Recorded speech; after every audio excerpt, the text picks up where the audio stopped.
கிறிஸ்துவுக்குள் மிகவும் பிரியமான சகோதர சகோதரிகளே, இயேசு கிறிஸ்துவின் நாமத்தினாலே உங்கள் யாவருக்கும் எனது அன்பின் நல் வாழ்த்துதலையும் வணக்கத்தையும் தெரிவித்துக் கொள்கிறேன்.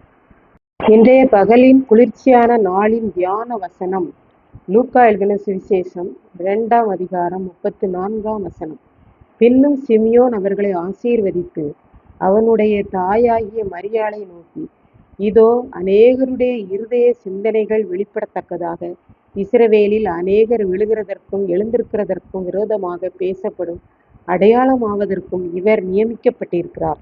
சிமியோன் இயேசுபாலனை கையிலேந்தி சொன்ன வார்த்தையினாலே பெற்றோர்கள் ஆச்சரியப்பட்டார்கள் என்று சொல்லி பார்க்கின்றோம். இயேசு எதற்காக நியமிக்கப்பட்டிருக்கிறார் என்று மரியாளிடம் சிமியோன் கூறுகிறார்.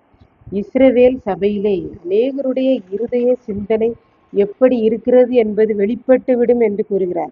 எப்படி என்றால், இயேசு மக்களோடு பேசுவார், ஆலயத்திற்கு வருவார், பிரசங்கம் பண்ணுவார், மக்கள் எல்லாரும் இயேசுவின் பிறகாலே போவார்கள். இதனால் யாரெல்லாம் மக்கள் செல்வாக்குக்காக சபையில் இருக்கிறார்களோ, தங்களுடைய ஆதாயத்துக்காக சபையில் இருக்கிறார்களோ, அவர்கள் எல்லாரும் விழுந்து போவார்கள்.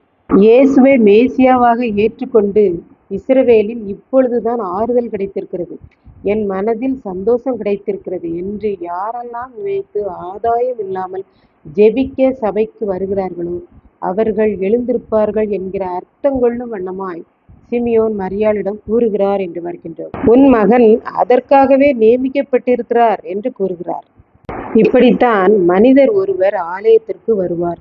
அவர் ஆண்டவரை பார்க்கவும் அவரிடத்தில் ஜெபிக்கவும் வராமல் சக மனிதர்களை பார்த்து, அவன் அப்படி இருக்கிறான், இவன் இப்படி இருக்கிறான், எல்லாரும் நன்றாகத்தானே இருக்கிறார்கள் என்று கூறி மனிதனை பார்த்து ஆண்டவரை விட்டுவிட்டு கிறிஸ்தவ வாழ்க்கையிலே விழுந்து போனார். காலங்கள் இவ்வாறு கடந்தன. பிற்பாடு மனிதரை பாராமல் ஆண்டவருக்கு முன்பாக தன்னை ஆராய்ந்து பார்த்து தன்னை இயேசுவுக்கு அர்ப்பணித்தார். கிறிஸ்தவ வாழ்க்கையில் வெற்றியாய் எழுந்து விட்டார். இதை கேட்டுக்கொண்டிருக்கிற எனக்கு அன்பானவர்களே, இன்றைக்கு நாம் எந்த நிலைமையிலே சபைக்கு வருகிறோம் என்பதை சிந்தித்து பார்ப்போம். ஏதேனும் ஆதாயத்துக்காகவோ செல்வாக்குக்காகவோ என் பெயர் வர வேண்டும் என்பதற்காகவோ நாம் சபையில் இருக்கிறோமா? அல்லது இந்த இயேசு எனக்கு வேண்டும், அவரால் மட்டுமே என் குடும்பத்தில் சந்தோஷம் கிடைக்கும், அது ஒன்று எனக்கு போதும் என்று நாம் சபையில் இருக்கிறோமா என்பதை சிந்தித்து பார்ப்போம். நாம் விழுந்து போகிறவர்களாக அல்ல, எழுந்திருக்கிறவர்களாக சபையில் காணப்படுவோம். கர்த்தர் தாமே இந்த செய்தியை ஆசீர்வதிப்பாராக. ஆமீன். ஜெபம். அன்பின் ஆண்டவரே, இந்த அருமையான வேலைக்காய் நன்றி செலுத்துகிறேன். இப்பொழுதும் இந்த அருமையான பிள்ளைகள் விழுந்திருக்கிறவர்களாக அல்ல, எழுந்திருக்கிறவர்களாக காணப்பட அருள் புரியும். இயேசு கிறிஸ்து நிமித்தம் வேண்டிக் கொள்கிறேன் பிதாவே. ஆமீன். கர்த்தர் தாமே நம்மை ஆசீர்வதிப்பாராக. ஆமீன்.